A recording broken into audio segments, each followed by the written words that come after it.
రాజకీయాలలో విలువలకు తిలోదకాలు ఇస్తూ ఒక బజారు మనిషిలాగా మాట్లాడుతున్నాడు.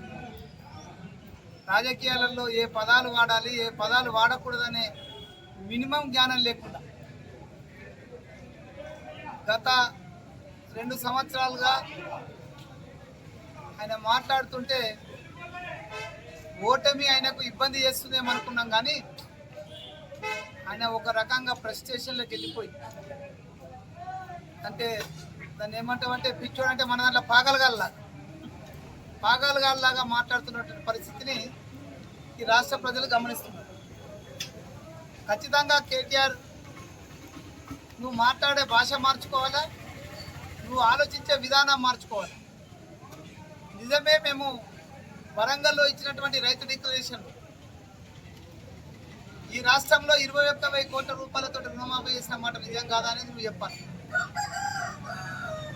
అంతేకాకుండా రైతు డిక్లరేషన్ ఇచ్చినటువంటి బోనస్ ఇస్తున్న మాట నిజం కాదా అని చెప్పాలి. మీరు చేసినటువంటి అరాచకాలు, అస్తవ్యస్తమైనటువంటి వ్యవస్థలన్నింటినీ తిరిగి పునరుజ్జీవం చేస్తున్నామా లేదని చెప్పాలి. ఈ విధంగా నువ్వు పిచ్చి ప్రేలాపనలు చేస్తూ గ్లోబల్స్ ప్రచారంకు దిగడం ద్వారా రాష్ట్రంలో ఉన్నటువంటి ప్రజలు గమనిస్తలేరని నువ్వు అనుకుంటే అది నీ పొరపాటు అనే విషయాన్ని సందర్భంగా కేటీఆర్కు హెచ్చరిస్తుంది. అన్నిటికంటే ముఖ్య విషయం ఏంటంటే, ఈ జిల్లాకు సంబంధించినటువంటి మాజీ మంత్రి, మన శాసనసభ్యులు ప్రశాంత్ రెడ్డి గారు నిన్న ఒక ప్రెస్ మీట్లో మాట్లాడుతూ మా పిసిసి అధ్యక్షుడు మహేష్ కుమార్ గౌడ్ గారిని ఉద్దేశించి మాట్లాడినటువంటి మాటలు, పిసిసి అధ్యక్షుడికి నేను సవాలు విసురుతున్నా, నువ్వు నిజామాబాద్ రా, మీరు రుణమాఫీ చేసినా, బోనస్ ఇచ్చినా, ఇంకా రైతులకు ఇవ్వాల్సిన మేలు ఏవి చేసినా నేను రాజకీయ సన్యాసం తీసుకోవడానికి సిద్ధంగా ఉన్నటువంటి మాట ఏదైతే ఉందో ప్రశాంత్ రెడ్డి గారు మాట్లాడింది. ప్రశాంత్ రెడ్డి గారు, నీకు ఇంతకుముందు చెప్పినాం, ఇట్లనే నువ్వు ఆవేశంలో మాట్లాడతావు, మరి కూర్చుని మాట్లాడదామంటేమో మళ్ళీ పారిపోతావు. మా పిసిసి ప్రెసిడెంట్కి ఇచ్చినటువంటి సవాళ్ళను మేము స్వీకరిస్తున్నాం. నువ్వు డే టు టైం డిక్లేర్ అయ్యి మేము వచ్చడానికి సిద్ధంగా ఉన్నాం. నువ్వు చెప్పే మాటలకు మా పిసిసి ప్రెసిడెంట్ దాకేందుకు, నేను మాజీ అధ్యక్షుడు కనుకో, ఈ రాష్ట్రంలో కార్పొరేషన్ చైర్మన్ కనుకో, నీతోటి మాట్లాడడానికి ఎక్కడికి రమ్మన్నా అక్కడికి రావడానికి సిద్ధంగా ఉన్నాం.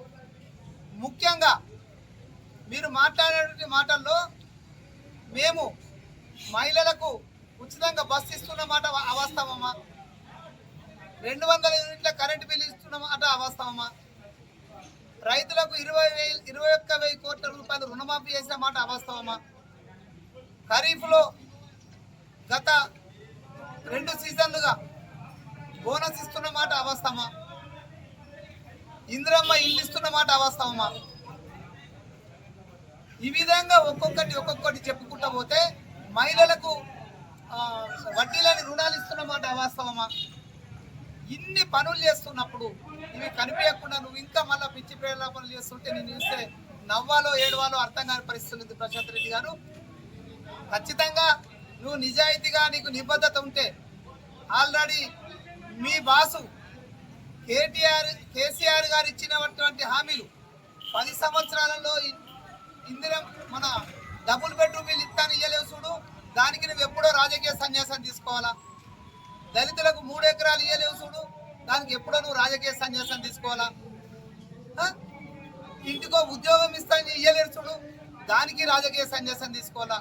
ఇప్పటికే నువ్వు 20 సార్లు రాజకీయ సన్యాసం తీసుకోవాలి. మీరు ఇచ్చిన హామీలు నెరవేర్చక ఇవన్నీ గుర్తుంచుకొని ప్రజలు పక్కకు పంపించిన తర్వాత కూడా ఇంకా ఒక పిచ్చోడు మాట్లాడుతున్నట్టు మీ వర్కింగ్ ప్రెసిడెంట్ మాట్లాడుతున్నప్పుడు దాన్ని అంతర్గతంగా ఇది కరెక్ట్ కాదని చెప్పాల్సిన మీరు దాన్ని సమర్థిస్తున్నారంటే ఆయనతో పాటు మీకు కూడా పిచ్చెక్కిందని మేము అనుకోవాలో అనుకోకూడదో మీరు ఒక్కసారి ఆత్మ పరిశీలన చేసుకోవాల్సిందిగా ప్రశాంత్ రెడ్డి గారికి విజ్ఞప్తి చేస్తాం.